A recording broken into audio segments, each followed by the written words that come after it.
இந்த தொப்பி வந்து திண்டிவனத்தில் வந்து ராஜேஸ்வரி ட்ரேடர்ஸோட ஓனர் வந்து எனக்கு அன்பளிப்பாக கொடுத்தாரு. அவர் சமூக சேவை செய்கிறதுல ரொம்ப ஆர்வமாக இருப்பார். எல்லாருக்கும் முன்மாதிரியான ஒரு நபர், வித்தியாசமான ஒரு நபர். அவர் வந்து எனக்கு இதை வந்து ரொம்ப அன்பளிப்பாக கொடுத்தாரு. அது எனக்கு ரொம்ப பெருமையாக இருக்குது. வெயிலுக்கு ஏற்ற ஒரு தொப்பிங்க. ஆனால் இந்த மாதிரிலாம் நம்ம போடுறது கூச்சப்படுவோம். அதாவது நம்ம உடம்புக்கு நல்லது, வெயிலுக்கு நல்லது தெரிஞ்சாலும் நாம் கூச்சப்போம். அவங்க என்ன நினைப்பாங்க, இவங்க நினைப்பாங்க, அவங்க சிரிப்பாங்க, இவங்க சிரிப்பாங்கன்னு நம்ம கூச்சப்படுறோம். அப்படி தான் நிறைய விஷயங்களை நம்ம செய்கிறதில்ல.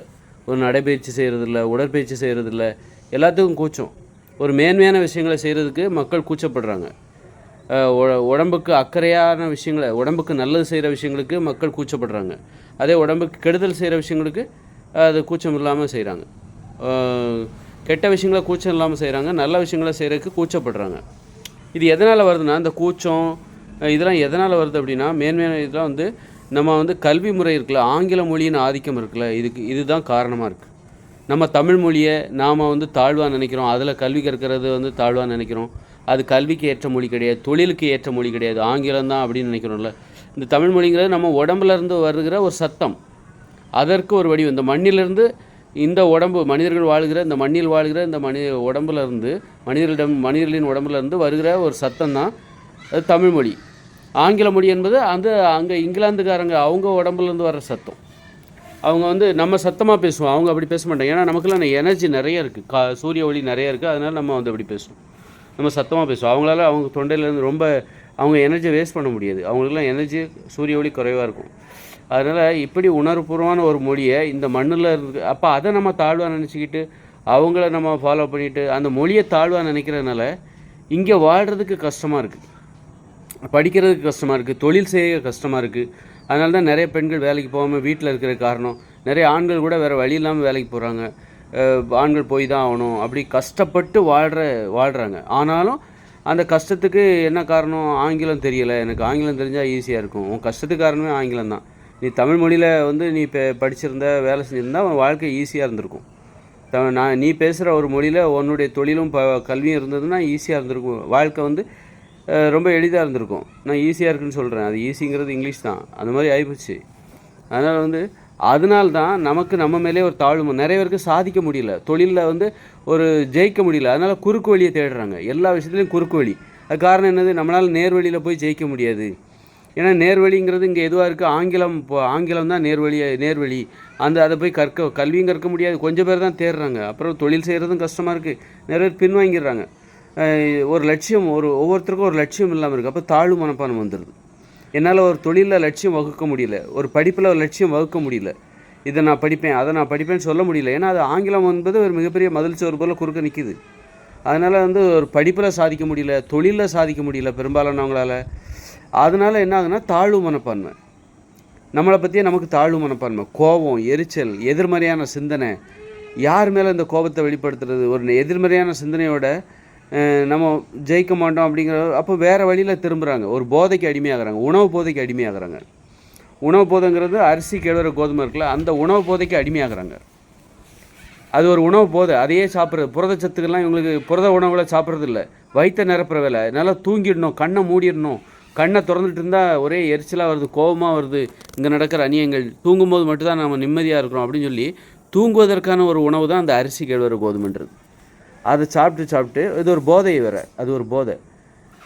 அது அப்போது அந்த வகையில் தான் வந்து நமக்கு வந்து மேன்மையான விஷயங்களை செய்கிறதுல எதுக்கு நம்ம மேன்மையான விஷயம் பண்ணி என்ன பண்ண போகிறோம்? ஒரு லட்சியங்கிறதே ஒரு மேன்மையானது தான். உனக்கு லட்சியமே இங்கே இருக்க முடியாத. ஒரு கொஞ்சம் பேரால் தான் லட்சியவாதியாக இருக்க முடியும், பெரும்பான்மையானவங்களால் லட்சியவாதியாக இருக்க முடியாது. ஏன்னா இங்கே படிக்கிறது கஷ்டம், தொழில் செய்கிறது கஷ்டம். ஆங்கிலம் என்பது அவ்வளோ பெரிய தடையாக இருக்குது. இப்படி இதனால் வந்து எல்லாத்துக்கும் தாழ்வு மனப்பான்மையாக இருக்குது, கோபமாக இருக்குது, எரிச்சலாக இருக்குது. தூங்கணும் அப்படிங்கிறக்காகவே சோத்தை சாப்பிட்றாங்க, பிரியாணியை சாப்பிட்றாங்க. தூங்கணும் அப்படிங்கிறக்காகவே சோம்பேறியாக இருக்கணும், உழைச்சி என்ன பண்ண போகிறோம் அப்படி. அப்போ குறுக்கு வழியில் ஏதாவது பணமும் தேவை, குறுக்கு வழியில் போகிறாங்க. குறுக்கு வழியில் வந்து ஏதாவது லஞ்சம், ஊழல், கமிஷன் அடித்து பணத்தை சேர்க்கணும், திறமையை வச்சு பணத்தை இங்கே சேர்க்க முடியாது அப்படிங்கிற பற்றாக்குறைக்கு இங்கே பார்த்திங்கன்னா கல்வி தனியார் மையம், மருத்துவம் தனியார் மையம். இங்கே ஒருத்தரால் நேர்மையான வழியில் உழைச்சி பணத்தை சம்பாதிக்க முடியல. இந்த லட்சணத்தில் கல்வி தனியார் மையம், மருத்துவம் தனியார் மையம், அப்புறம் வந்து ஒரு கோர்ட்டுக்கு போனால் அது ஒரு தனியார் மையம், அங்கேயும் காசு கொடுத்தா தான் நீதி கிடைக்கும். இப்படி நிறைய மக்களுக்கு ஏகப்பட்ட சுமை. பத்தாக்குறைக்கு பார்த்தா கல்யாணத்தை ஆடம்பரமாக நடத்தணும். ஏன்னா இவனால் தொழிலில் சாதிக்க முடியலையா, தன்னை ப்ரூவ் பண்ணுறதுக்காக, நிரூபிக்கிறதுக்காக இவன் என்ன பண்ணுறான் அப்படின்னா, வீட்டில் நடக்கிற கல்யாணங்களை பிரம்மாண்டமாக நடத்துறது. வீட்டில் நடக்கிற கல்யாணங்களை பிரம்மாண்டமாக நடத்துறது. அதன் மூலம் இவன் வந்து நான் யாரும் நிரூபிக்கிறேன் பாரு அப்படின்றது. அதை பார்த்து அதை பார்த்து இன்னொருத்தர் ஆசைப்படுறது. நானும் இது மாதிரி பண்ணுறேன் பாரு, அதில் நல்ல மொய் பணம், அதில் ஒரு வியாபார உள்நோக்கம் இருக்குது. இப்படி அப்புறம் பிறந்தநாளுக்கு பிறந்தநாளை ஆடம்பரமாக கொண்டாடுறது, பூப்புனித நீராட்டு விழா, நிச்சயதார்த்தம், ஒரு விழா இதிலே ஏகப்பட்ட கடனை வாங்கி இந்த மாதிரி மக்கள் வந்து ஒரு மேன்மையான இதெல்லாம் ஒரு மட்டமான விஷயம். இதை பெருமையாக செய்வாங்க. ஆனால் இந்த மாதிரி ஒரு தொப்பி போடுறதுக்கு கூச்சப்படுவாங்க. இந்த மாதிரி ஒன்றுமில்லாத விஷயங்கள்லாம் பெருமையாக செய்வாங்க. பிரியாணி சோத்தை திம்பாங்க, பெருமையாக திம்பாங்க. அதே இது ஒரு புரத உணவு, புரோட்டீன் உணவு, அதை பற்றி சிந்திக்கிறது, அதெல்லாம் மேன்மையான விஷயம். அதை செய்யணுன்னா எதுக்கு சோத்தை சாப்பிட்டு போவியா அப்படின்னு சொல்லிட்டு இருப்பாங்க. இந்த மாதிரி கூச்சங்கிறது அடிப்படையில் கல்வியில் பிற மொழி ஆதிக்கத்தினால்தான் வருது. கூச்சம், தாழ்வு மனப்பான்மை. இப்போ பாருங்கள், ஒரு நம்ம ஆட்கள் பார்த்தீங்கன்னா பெண்கள் எல்லாம் புடவை தான் கட்டியிருப்பாங்க, அல்லது சுடிதார். புடவை, சுடிதார், அதை தாண்டி ஒரு ட்ரெஸ் மாற்றம் கிடையாது. வீட்டுக்கு வந்தால் நைட்டி, அதுக்கே இன்றைக்கி நிறைய பெண்கள் மாறல. நைட்டிக்கு இன்னும் மாறவே இல்லை. இப்படி ஆண்களானா பேண்ட் ஷர்ட்டு, லுங்கி, வேஷ்டி, இந்த 3 தான். ஷார்ட்ஸு. அது தாண்டி பெண்கள், இப்போ வெளிநாட்டு பெண்கள்லாம் கடற்கரையோரம் ஜட்டி ப்ராவோடு இருப்பாங்க, அரைகுறை ஆடையோடு இருப்பாங்க. அது மாதிரி வித்தியாசமான ட்ரெஸ், அவங்களுக்கு பிடிச்ச ட்ரெஸ்ஸு போடுவாங்க. ஒரு ஆடையில் சுதந்திரம் இருக்கும், ஒரு தனித்தன்மை இருக்கும். ஒரு யூனிஃபார்மில் ஒருத்தர் வேறு மாதிரி ட்ரௌசர் போட்டிருப்பாங்க, ஒருத்தர் குட்டைப்பாவோட உடுத்திருப்பாங்க, ஒருத்தர் அந்த மாதிரி. ஒரு சுடிதார் போட்ட பொண்ணை ஒரு அமெரிக்காவில் நீங்கள் பார்க்கவே முடியாது. ஒரு சுடிதார் போட்ட ஒரு புடவை கட்டின பொண்ணை அங்கே பார்க்க முடியாது. ஆனால் நம்ம நாட்டில் சுடிதார், புடவை, இதை தாண்டி சுடிதாரில் கூட இந்த புடவைக்கான தன்மை இருக்குது. இன்னும் புடவைன்னா என்னென்னா உடம்பு முழுக்க மூடணும். அதான் வந்து புடவை. உடம்பை எதையும் காட்டக்கூடாது. அப்போ அதே கான்செப்ட் தான் சுடிதாரையும் உடம்பு முழுக்க மூடுது. அதனால் அனுமதிச்சிட்டாங்க, நம்ம மக்களை அனுமதிச்சிட்டாங்க, உடம்பு வெளியே தெரியக்கூடாது அப்படிங்கிறதுல. அப்போ சுடிதார் ஓகே, இது உடம்பு புடவையோட பரவாயில்லப்பா அப்படிங்கிற மாதிரி ஈஸியாகவும் இருக்குது பெண்களுக்கு. அதே நேரத்தில் அந்த அடிமைத்தனம் இருக்குல்ல, பெண்கள்னால் இப்படி தான் இருக்கணும்னு மற்றவங்க கொடுக்குற அழுத்தம் இருக்குல்ல, அந்த அழுத்தத்துக்கு இந்த சுடிதார் என்பது ஏற்புடையதாக இருக்குது. நைட்டியா, அதுவும் கூட உடம்பு முழுக்க மூடிடுது. அப்போ அதுவும் ஏற்புடையதாக தான் இருக்குது. அப்படியே உடம்பு முழுக்க மூடிடணும், கொஞ்சம் கூட காட்டிடக்கூடாது அப்படிங்கிற அந்த ஒரு ஆதிக்க அது அடக்குமுறை, அது வந்து அந்த ஆடையில் தெரியுது. அது ஒன்றும் சுதந்திரம் கிடையாது. ஒரு சும்மா மாற்றம், ஒரு நவீன ஒரு புடவைன்னு வச்சுக்கோங்க. சுடிதாருங்கிற ஒரு நவீன புடவை, அவ்வளோதான். புடவையின் நோக்கம் என்னது, உடம்பு முழுக்க மூடணும். அதுவாது இடுப்பு கொஞ்சம் வெளியே தெரியும், அதையும் அப்பப்போ இவங்க மறைச்சிப்பாங்க. அதுக்கு சுடிதார் ரொம்ப பெட்டர் அப்படின்ற மாதிரி. நைட்டியும் உடம்பு முழுக்க அந்த மாதிரி தான். இந்த மாதிரி மேன்மையான விஷயங்களை பண்ணாத காரணமே சாதிக்க முடியல.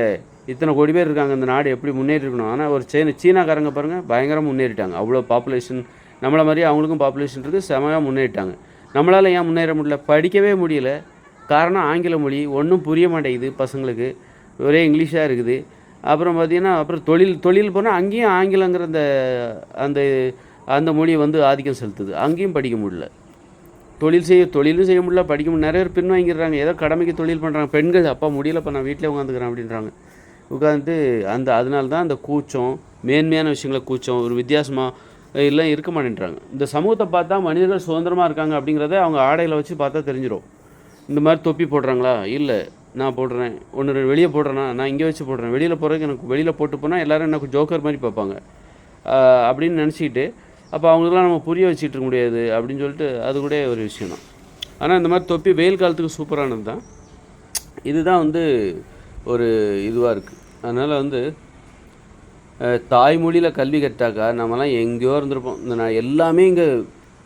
எல்லாமே விழிப்புணர்வு, அறிவுடைமை, ஒரு ஜப்பான் போல் இருந்திருப்போம். நம்ம ஜப்பான் போல் ஆகுமா அப்படின்னா கண்டிப்பாக முடியும். தாய்மொழியில் கல்வி கற்க நீ தயாராக இருக்கியா? ஜப்பான் போல் ஆகணும்னு ஆசைப்படுற, அமெரிக்கா போல் ஏன் ஆகணும்னு ஆசைப்படுற அப்படின்னா தாய்மொழியில் கல்வி கற்றுக்கோ. தாய்மொழி கல்வி எங்கெல்லாம் இருக்கோ அங்கெல்லாம் முன்னேறி இருக்குது. நம்ம ஆட்கள் என்ன பண்ணுறான், அமெரிக்கா போல் ஆகணுன்ட்டு, அமெரிக்கா போல் நம்ம நாட்டை ஆகணுங்கிற எண்ணம்லாம் கிடையாது. அமெரிக்காவுக்கே நாங்கள் போகணுன்னு ஆசைப்பட்றோம்.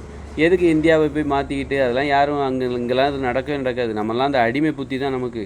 நம்மளை இதை தாழ்வாக நினச்சிக்கிட்ட, வெள்ளையாக இருக்கிறவங்கள உயர்வாக நினைக்கிறதுனால தான் அவங்க பேசுகிற மொழியை உயர்வாக நினச்சிக்கிட்டு, இந்திக்காரனும் வெள்ளையாக இருக்கான், அவன் பேசுகிற இந்திய உயர்வாக நினச்சிக்கிட்டு தமிழை தாழ்வாக நினைக்கிறது. அந்த நினப்புக்கு உனக்கு கிடைச்ச தண்டனை தான் நீ சுதந்திரமாகவே வாழலை, மகிழ்ச்சியாகவே வாழலை. நோயோடையும், ஒரு விளையாட்டு மைதானம் கிடையாது. ஒரு வேலைக்கு போயிட்டு வந்து வீடு வந்தால் ஒரு விளையாட்டு மைதானம் ஒன்று விளையாடுற வழக்கமே கிடையாது. 120 கோடி பேர் இருக்கிறான், நெருக்கமாக இருக்கிறான், எங்கே பார்த்தாலும் மனிதர்கள். ஆனால் விளையாடுற வழக்கமே கிடையாது, டான்ஸ் ஆடுற வழக்கம் கிடையாது. ஒன்றும் மேன்மையான விஷயமே சுத்தமாக கிடையாது.